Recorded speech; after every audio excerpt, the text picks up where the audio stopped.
Aw, animals. Cows save the day. WKMG-TV reports 4 felony suspects were on the run when the Sanford Police Department received help from a herd of cows, leading to the group's arrest. The woman and 3 other suspects were recklessly driving a stolen car when the police started following them.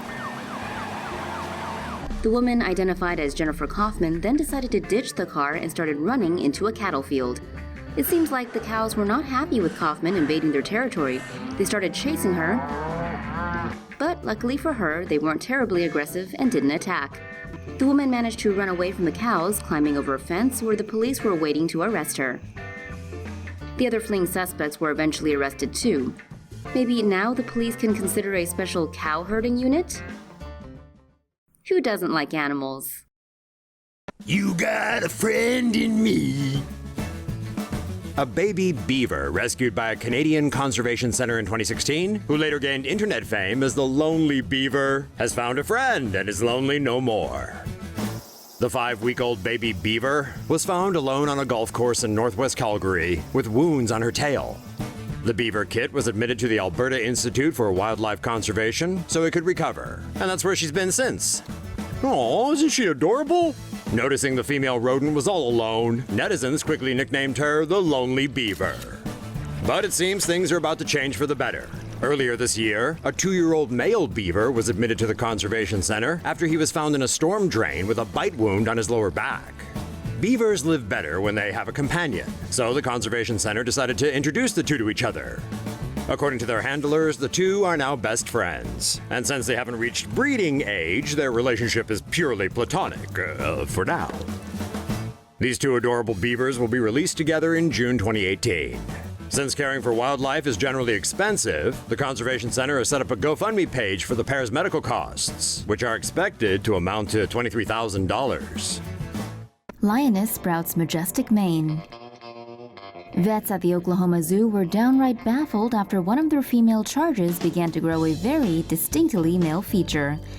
After spending 18 normal years as a fierce female, Bridget the African lioness suddenly began sprouting a manly mane that by November had already resembled Santa's beard. Curiously, the luscious locks didn't seem to be contagious and hadn't come with any behavioral changes. Maned lionesses aren't unheard of, but usually the extra testosterone feeding the mane of glory also gives them increased aggression and male mating behaviors. In one case, a lioness named Emma's full mane growth was attributed to testosterone-producing ovaries, which then taken out caused the mane to disappear.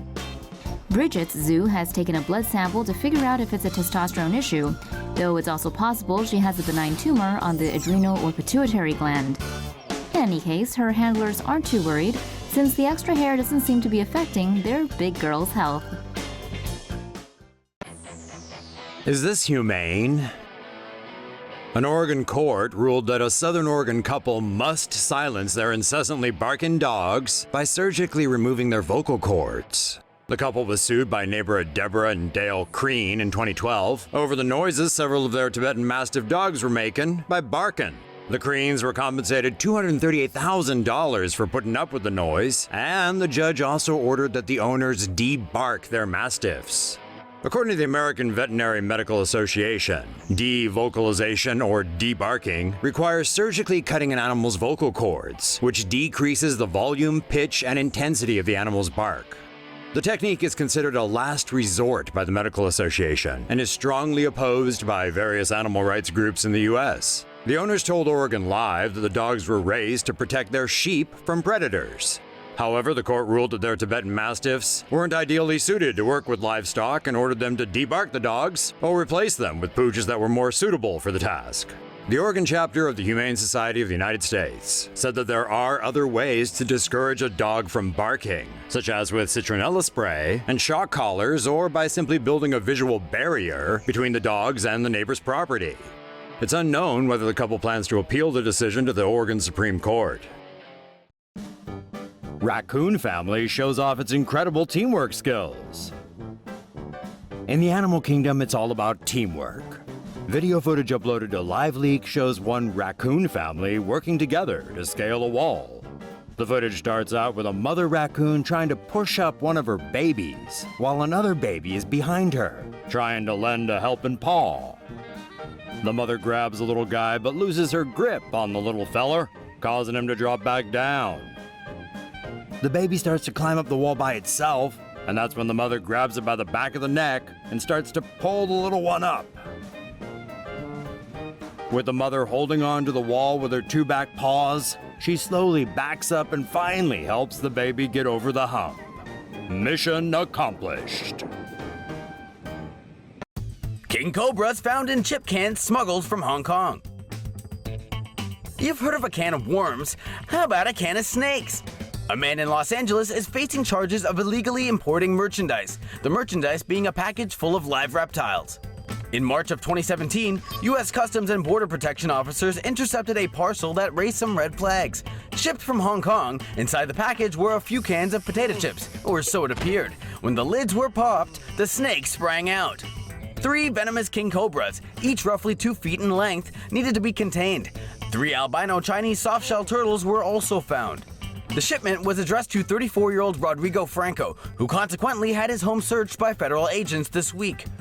In a child's bedroom, they found tanks with alligator snapping turtles, a common snapping turtle, 5 diamondback terrapins, and a baby Morlet's crocodile. According to CBS News, all the animals recovered are protected species under U.S. law. This incident could land Franco a prison term of up to 20 years. Find a new hobby, bro! Delta cracks down on fake emotional service pets.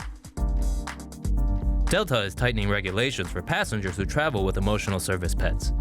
If an airline as crappy as Delta is doing something, it must be a problem. Delta says it's seen a big uptick in incidents involving poorly trained animals since 2016. More and more, the airline is getting complaints of animals taking a leak, dropping deuces, and even biting other passengers. Starting on March 1st, passengers traveling with service pets need to show Delta proof of health or vaccinations for the animal 48 hours before flying. People traveling with emotional or psychological support animals will need a signed note from a doctor confirming that the animal won't go berserk. In the past, Delta said passengers have tried to use turkeys, possums, snakes, and even spiders as support pets. From now on, if you're looking to bring hedgehogs, ferrets, insects, rodents, snakes, spiders, possums, amphibians, non-household fowl, or animals with horns, tusks, or hooves on a flight, you're gonna have to find someone other than Delta. Well, maybe it's not that bad of news.